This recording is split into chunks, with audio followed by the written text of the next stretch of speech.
Redmi மொபைல்ல எப்படி வந்து சிஸ்டம் அப்டேட் வந்து பண்றது அப்படிங்கறத டீடைலா இந்த வீடியோ வந்து பார்க்க போறோம். வீடியோ ஃபுல்லா பாத்தீங்கன்னா எப்படி வந்து ரெட்மி மொபைல்ல சிஸ்டம் அப்டேட் பண்றது அப்படிங்கறத டீடைலா தெரிஞ்சுக்கலாம். தெரிஞ்சுக்கிறதுக்கு முன்பாக சேனலை சப்ஸ்கிரைப் பண்ணிக்கோங்க. பெல் ஐகானை கிளிக் பண்ணி ஆல் அப்படின்றத செட் பண்ணிடுங்க. வீடியோக்குள்ள போகலாம். ரெட்மி மொபைலில் இருக்கக்கூடிய செட்டிங்ஸ் ஆப் வந்து ஓப்பன் பண்ணிடுங்க. ஒன்ஸ் நீங்கள் ஆப் ஓப்பன் பண்ணதுமே பார்த்தீங்கன்னா அபவுட் ஃபோன் அப்படின்னு ஒரு ஆப்ஷன் வந்து கொடுத்துருப்பாங்க. அந்த அபவுட் ஃபோனில் பார்த்தீங்கன்னா வந்து உங்களுக்கு அப்டேட் அப்படின்ற அந்த நோட்டிஃபிகேஷன் வந்து ஷோ ஆனிச்சுன்னா உங்களுக்கு வந்து சிஸ்டம் அப்டேட் வந்து கேட்டிருக்கு அப்படின்றது வந்து அர்த்தம். அதில் எந்த ஒரு நோட்டிஃபிகேஷன் வந்து காட்டல அப்படின்னா உங்களுக்கு வந்து அப்டேட் கேட்கல அப்படின்னு வந்து அர்த்தம். அதுவும் இல்லாமல் செட்டிங்ஸ்லேருந்து உங்களுக்கு நோட்டிஃபிகேஷன் பார்த்தீங்கன்னா மேலே வந்து ஷோ ஆகும். அப்டேட் இருந்துச்சுன்னா உங்களுக்கு நோட்டிஃபிகேஷன் சென்ட் பண்ணுவாங்க. அதையுமே நீங்கள் வந்து பார்த்துக்க முடியும்.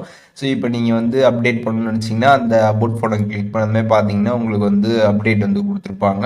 ஸோ கீழே பார்த்தீங்கன்னா வந்து அப்டேட் ஆப்ஷன் இருக்கும், அதை கிளிக் பண்ணிடுங்க. ஒன்ஸ் அதை நீங்கள் கிளிக் பண்ணதுமே பார்த்தீங்கன்னா வந்து உங்களுக்கு இங்கே வாட் இஸ் நியூன்னு கொடுத்துருப்பாங்க. ஸோ அதை நீங்கள் கிளிக் பண்ணி அது என்ன அப்டேட் அப்படின்றத நீங்கள் வந்து பார்த்துக்கலாம். எப்போ கொடுத்த அப்டேட் அப்படின்றத நீங்கள் வந்து பார்த்துக்கலாம். அதுக்கப்புறம் அது எவ்வளோ எம்பி அப்படின்றத வந்து பார்த்துக்கலாம். அந்த அப்டேட் பண்ணுறதுக்கு எவ்வளோ டேட்டா தேவைப்படுது அப்படின்றத வந்து பார்த்துக்கலாம்.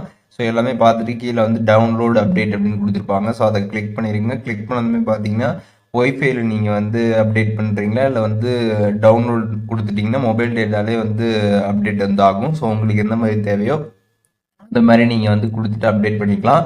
ஒன்ஸ் கொடுத்ததுமே பார்த்தீங்கன்னா உங்களுக்கு டவுன்லோடிங் ஆகும். அதுக்கப்புறம் பார்த்தீங்கன்னா வந்து எக்ஸ்ட்ராக்ட் ஆகும். அதுக்கப்புறம் பார்த்தீங்கன்னா வந்து ஃபைனலைசிங் ஆகும். ஸோ கம்ப்ளீட்டாக இதெல்லாம் ஆகி முடிச்சதுக்கப்புறம் பார்த்தீங்கன்னா வந்து 100% பார்த்தீங்கன்னா உங்களுக்கு வந்து ஃபைனலைஸ் வந்து ஆகிடும். ஒன்ஸ் இந்த ஃபைனலைஸ் ஆனதுக்கப்புறம் பார்த்தீங்கன்னா உங்களுக்கு ரீபீட் நோ அப்படின்னு வந்து கொடுத்துருப்பாங்க. ஸோ அதை நீங்கள் கிளிக் பண்ணதுமே பார்த்தீங்கன்னா உங்களோட மொபைல் ஃபோன் பார்த்தீங்கன்னா ஒன் டைம் வந்து ரீபூட் ஆகும், கம்ப்ளீட்டாக ரீஸ்டார்ட் ஆகும். ரீஸ்டார்ட் ஆகிட்டு திருப்பி வந்து உங்களோட மொபைல் ஃபோன் பார்த்தீங்கன்னா வந்து ஓப்பன் ஆகிடும். ஓப்பன் ஆனதுக்கப்புறம் பார்த்தீங்கன்னா வந்து அப்டேட் வந்து ஃபினிஷ் ஆகுது அப்படின்ற மாதிரி மேலே ஒரு நோட்டிஃபிகேஷன் வந்து ஷோ ஆகும். அதுக்கப்புறம் பார்த்தீங்கன்னா உங்களுக்கு வந்து அப்டேட் வந்து சக்ஸஸ்ஃபுல்லாக வந்து ஆயிடுச்சு அப்படின்ற மாதிரி நோட்டிஃபிகேஷன் வரும். நீங்கள் அதை கிளிக் பண்ணி செக் பண்ணிங்கன்னா அப் டு டேட்டில் வந்து இருக்குது அப்படின்ற மாதிரி வந்துடும். உங்களுக்கு இனிமேட்டு எந்த அப்டேட்ஸும் இல்லை அப்படின்னு வந்து வரும். அடுத்த அப்டேட் வந்துச்சுன்னா உங்களுக்கு அங்கேயே நோட்டிஃபிகேஷன் வந்து காட்டும். அதுவும் இல்லாமல் உங்களோட மொபைல் ஃபோன் நோட்டிஃபிகேஷன் பேனலில் அப்டேட் இருக்குது அப்படின்ற மாதிரி நோட்டிஃபிகேஷன் வந்து வரும். ஸோ அதை பார்த்துட்டு நீங்கள் வந்து நெக்ஸ்ட் அப்டேட்டும் பண்ணிக்க முடியும். ரெட்மி மொபைலில் எப்படி வந்து சிஸ்டம் அப்டேட் வந்து பண்ணுறது அப்படிங்கிறத டீட்டெயிலாக தெரிஞ்சிருப்பீங்கன்னு நினைக்கிறேன். வீடியோ யூஸ்ஃபுல்லாக இருந்துச்சுன்னா லைக் பண்ணிடுங்க. எதுவும் டவுட் இருந்துச்சுன்னா கண்டிப்பாக கமெண்ட்ஸில் மென்ஷன் பண்ணுங்கள். எல்லாருக்குமே ரிப்ளை பண்ணுறேன்.